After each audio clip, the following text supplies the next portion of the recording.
Venn diagram. Union और intersection से related बहुत सारे फार्मूलेज आपको बताए गए जो डी मॉर्गन ने डिफाइन किया था। यूनियन और इंटरसेक्शन से रिलेटेड उन सभी क्वेश्चंस को आप दो तरह से सॉल्व कर सकते हैं। एक, यूनियन और इंटरसेक्शन का फार्मूला लगाएं और उस क्वेश्चन को सॉल्व कर लें। दूसरा तरीका यह है कि आप उस क्वेश्चन को डायग्राम से सॉल्व करें। जब हम यूनियन इंटरसेक्शन से रिलेटेड किसी क्वेश्चन को डायग्राम से सॉल्व करते हैं तो इसी को वेन डायग्राम कहा जाता है। अब यूनियन और इंटरसेक्शन से रिलेटेड अगर हम किसी क्वेश्चन का सॉल्यूशन यूनियन इंटरसेक्शन के फार्मूले से ही करते तो फार्मूला हम जानते हैं, टू सेट्स के केस में फार्मूला होता है n A union B equal to n A plus n B. एक फार्मूला तो यह होता है। दूसरा फार्मूला होता है n A union B equal to n A plus n B minus n A intersection B. First formula हम उस केस में लगाते हैं जब ए और बी के बीच में कुछ कॉमन पोर्शन ना हो। सेकेंड फार्मूला हम तब लगाते हैं जब ए और बी के सेट में कुछ कॉमन पोर्शन के एलिमेंट्स हमें मिल जाए। यही formula three observations three sets के फॉर्म में भी डिफाइन कर दिया जाता है। तो थ्री सेट्स के फॉर्म में क्या डिफाइन होता है, हम उन फार्मूलेस को पहले देख लेते हैं। अगर हमें थ्री सेट्स एबीसी मिलते हैं तो इसका एक फार्मूला तो होता है n A union B union C equal to n A plus n B plus n C. एक फार्मूला तो यह है और ये उस केस में अप्लाई किया जाता है जब ए बी सी में कोई भी कॉमन पोर्शन नहीं मिलता। लेकिन अगर ए बी सी में कुछ कॉमन पोर्शन है तो थ्री सेट्स के फॉर्म में फार्मूला ये हम लगाते हैं n A plus n B plus n C minus n A intersection B minus n B intersection C minus n C intersection A plus n A intersection B intersection C. ये formula लगाते हैं। Generally जो हमें questions दिए जाएंगे वो two sets या three sets के फॉर्म में दिए जाएंगे। टू सेट्स के केस में हमें इन दोनों में से किसी फार्मूले को लगाना पड़ेगा और थ्री सेट्स के केस में हमें इन दोनों में से किसी फार्मूले को लगाना पड़ेगा। जिसकी जरूरत होगी वो आप लगा देंगे। तो अगर हमें सेट से रिलेटेड किसी क्वेश्चन को सॉल्व करने के लिए कहा जाता है यूनियन इंटरसेक्शन से रिलेटेड, तो हमारे पास एक तो मेथड यह है कि इन दोनों में से जिस भी फार्मूले की जरूरत हो वो लगाकर सॉल्व कर ले, या दूसरा तरीका यह है कि डायग्राम से सॉल्व करें। डायग्राम से अगर हम सॉल्व करते हैं तो किसी फार्मूले की जरूरत नहीं है और अगर फार्मूले से सॉल्व करते हैं तो डायग्राम की जरूरत नहीं है। दोनों पर बेस्ड मैं एक एक क्वेश्चन आपको बता रहा हूं, समझना आसान हो जाएगा और इससे रिलेटेड आप किसी दूसरे क्वेश्चन को इजीली सॉल्व कर सकते हैं। तो देखें,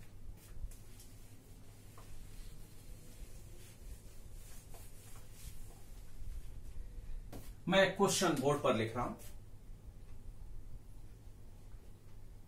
if in A group of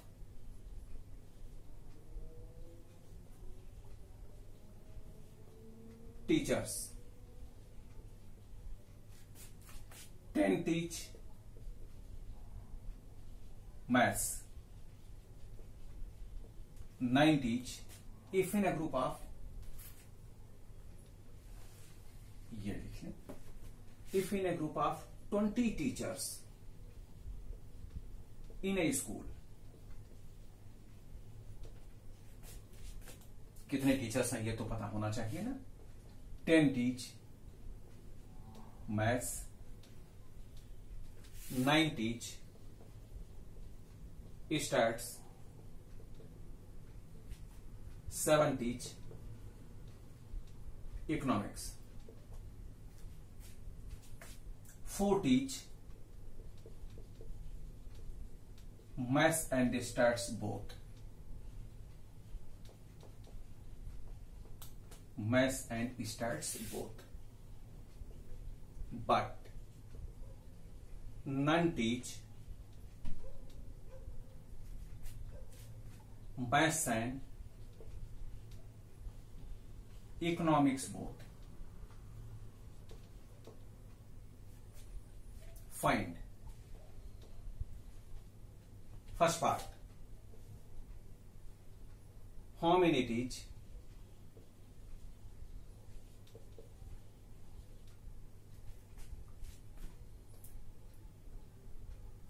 stats and economics both. Second part,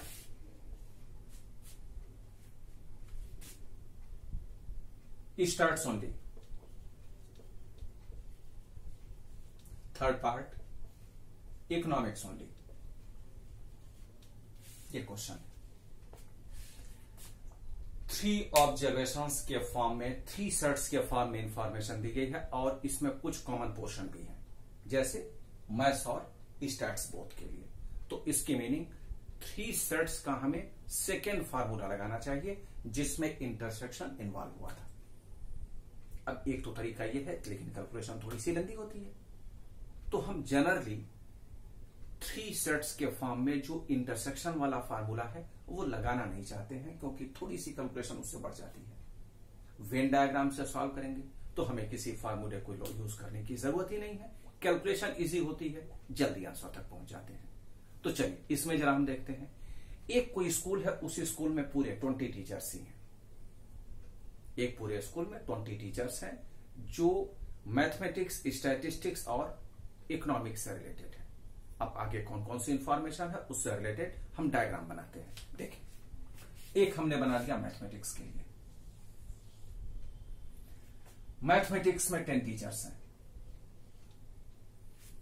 दूसरे 9 टीच स्टैटिस्टिक्स, और उसके बाद दिया गया 4 टीच मैथमेटिक्स एंड स्टैटिस्टिक्स। तो हमने एक डायग्राम इस तरह से बनाया और इसमें हमने 9 टीच स्टैटिस्टिक्स कर दिया। ये मैथ्स है, ये स्टैट्स है। 7 टीच इकोनॉमिक्स, इकोनॉमिक्स में 7 टीचर्स आने वाले हैं, लेकिन इसमें एक कंडीशन और दी गई है, नन टीच मैथमेटिक्स और इकोनॉमिक्स बोथ। मीनिंग जो इकोनॉमिक्स का हम डायग्राम बनाने वाले हैं उसका मैथमेटिक्स में कॉमन पोर्शन नहीं होना चाहिए, उसका कॉमन पोर्शन केवल किस में होना चाहिए, स्टैट्स के साथ।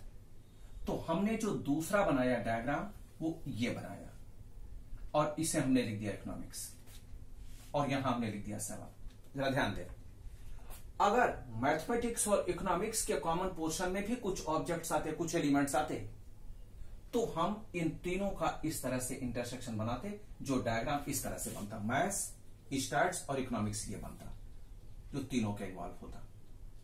लेकिन अब क्योंकि ये मैथमेटिक्स है, ये स्टैटिस्टिक्स है, ये इकोनॉमिक्स है, इकोनॉमिक्स का मैथ्स से कोई रिलेशन नहीं है, इसलिए इन दोनों का कॉमन पोर्शन कुछ नहीं होना चाहिए, इसीलिए हमने ये डायग्राम बनाया, ये हमने नहीं बनाया। तो अब आगे और भी चलते हैं। इंफॉर्मेशन क्या दी गई है, 4 teach mathematics and statistics both. मैंने आपको ये इसलिए बताया कि डायग्राम बनाते कैसे हुआ आपके समझ में आ जाए। 4 टीचर्स ऐसे हैं जो मैथमेटिक्स और स्टैटिस्टिक्स से कॉमन पोर्शन में आएंगे, तो 4 हमने यहां लिखा, लेकिन ये 4 क्योंकि कॉमन पोर्शन है, -4 कर दिया, -4 कर दिया। अब जरा चेक करके देख लें, अगर ये 4 इसमें ऐड हो गए तो -4 + 4 कैंसिल, 10 ही टीचर्स रहेंगे, और अगर इसमें भी ऐड कर दिया जाए तो -4 + 4 कैंसिल, 9 टीचर्स रहेंगे। मीनिंग ये हम यूज कर सकते हैं। इन दोनों में कॉमन पोर्शन में कुछ नहीं। हमसे क्या पूछा गया है, स्टैट्स और इकोनॉमिक्स के कॉमन पोर्शन में कितने टीचर्स हैं। हमने मान लिया स्टैट्स और इकोनॉमिक्स के कॉमन पोर्शन में x टीचर्स आते हैं, तो ये जो x टीचर्स रहेंगे वो स्टैट्स में से भी निकल जाएंगे और इकोनॉमिक्स में से भी निकल जाएंगे। आप चेक करके देख लें, x अगर इकोनॉमिक्स में ऐड करेंगे तो केवल 7 टीचर्स ही बचेंगे, और अगर स्टैट्स में ऐड करेंगे तो भी उतने ही बनेंगे जितने पहले थे।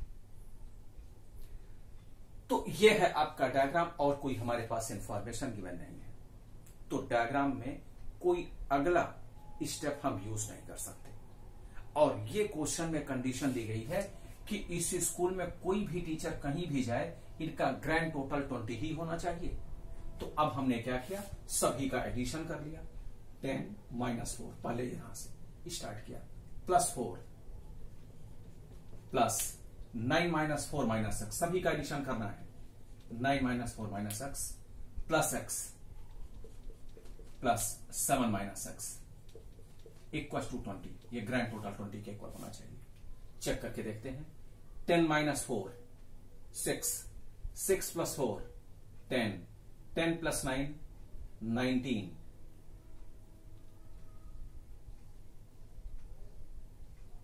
10 प्लस, एक बार फिर चेक कर लें, 10 माइनस 4 6, 6 प्लस 4 10, 10 प्लस 9 19, 19 माइनस 4 15, 15 आ चुका है। Minus x plus x cancel, 15 plus 7 22, 22 minus x equal to 20।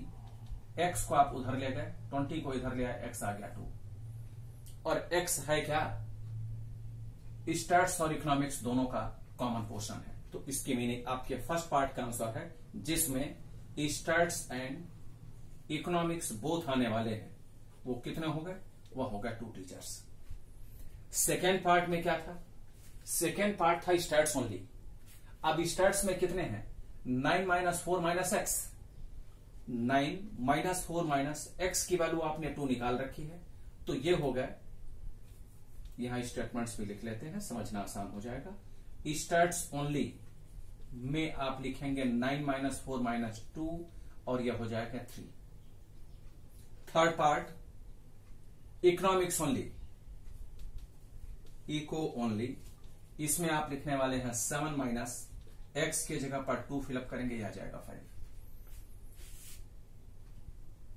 3 sets के केस में उस लेंदी फार्मूले से आप बच गए जिसमें इंटरसेक्शन और यूनियन से रिलेटेड फार्मूला हम यूज करते, क्योंकि डायग्राम से इसे कैलकुलेट हुआ है, इसी को वेन डायग्राम कहा जाता है। एक और क्वेश्चन मैं आपको बताऊं जिसमें हम डायग्राम से कैलकुलेट नहीं करेंगे, डायरेक्ट कैलकुलेट करेंगे, और उसके बाद आपको बता दिया जाएगा कि हमें किसी क्वेश्चन में देखकर यह समझना है कि हमें फार्मूला कौन सा लगाना चाहिए या मेथड कौन सा लगाना चाहिए, वेन डायग्राम का अप्रोच यूज करें या डायरेक्ट फार्मूले से कैलकुलेशन करें। अभी मैंने जैसा कहा, जनरली जो 3 सेट्स की इंफॉर्मेशन होती है उसमें डायग्राम से ही कैलकुलेशन किया जाता है। 2 सेट्स में इजी, आपको जो लगता है वहां पर अप्लाई करते हैं।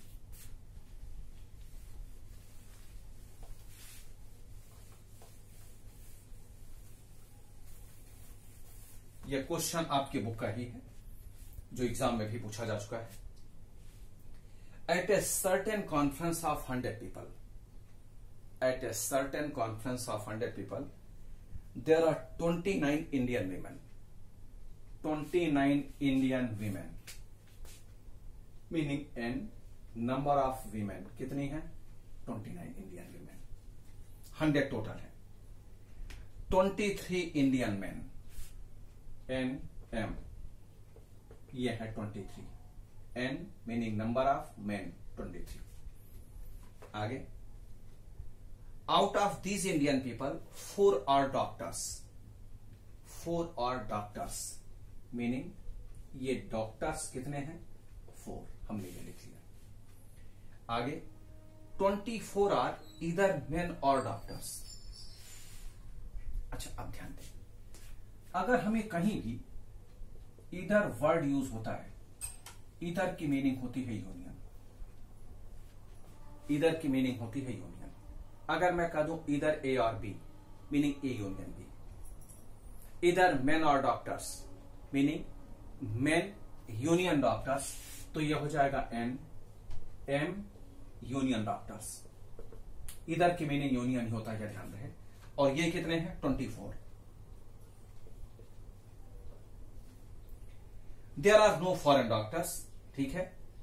The number of women doctors attending the conference is, हमसे क्या पूछा गया है, वीमेन डॉक्टर्स कितनी है। वीमेन डॉक्टर्स की मीनिंग वीमेन भी हो और डॉक्टर्स भी हो, meaning W intersection D question mark, ये हमसे पूछा गया है। Number of women doctors attending the conferences, ये पूछा गया है। अब हम जरा देखते हैं कि हम फार्मूला क्या लगा सकते हैं। हमारे पास इंफॉर्मेशन कौन कौन सी है, मेन यूनियन डॉक्टर्स की हमारे पास इंफॉर्मेशन है। अब जरा ध्यान दें, हमसे क्या पूछा, क्या थोड़ी देर के लिए इग्नोर करें। मेन यूनियन डॉक्टर्स से रिलेटेड हम केवल एक ही फार्मूला लगा सकते हैं, और वह है n M plus n D minus n M intersection T. हम केवल यही फार्मूला जानते हैं, इसको इग्नोर करें। यह हम जानते हैं, क्योंकि जो इंफॉर्मेशन है हम उसके अकॉर्डिंगली केवल यही फार्मूला लगा सकते हैं, दूसरा कोई अल्टरनेटिव नहीं। मेन यूनियन डॉक्टर्स की वैल्यू है 24, number of main 23 plus number of doctors 4 minus ये हम कैलकुलेट कर सकते हैं मेन यूनियन डॉक्टर्स। और अगर हम कैलकुलेशन करें, ये LHS में ले आए, इक्वल टू 23 + 4 27 - 24, यह आ जाएगा 27 - 24 दैट इज 3। मेन डॉक्टर्स कितने आ गए? 3। और टोटल डॉक्टर्स कितने हैं? 4। तो वीमेन डॉक्टर कितनी हो गई? 1। यही आंसर है, समझे? फॉरेन डॉक्टर कोई है नहीं, नो फॉरेन डॉक्टर्स, ये पहले से ही स्टेटमेंट में कह दिया गया। मेन डॉक्टर्स कितने आ गए? 3। और टोटल डॉक्टर्स हैं कितने? 4। 4 डॉक्टर्स में से अगर 3 मेन डॉक्टर्स हैं तो वीमेन डॉक्टर कितने हुई? 1। और ये हमसे पूछा गया, ये हमें अलग से निकालने की जरूरत ही नहीं, इसी से आंसर आ गया। तो ये आपने देखा कि 2 इवेंट्स या 2 सेट्स की इंफॉर्मेशन दी गई थी, हमने फार्मूला लगाया, इसलिए सॉल्व कर दिया। क्योंकि अगर हम डायग्राम लगाते तो वेन डायग्राम से केवल ये पार्ट हम कैलकुलेट करते, तब भी हमें ये जो लास्ट स्टेप मैंने बताया वो करना पड़ता।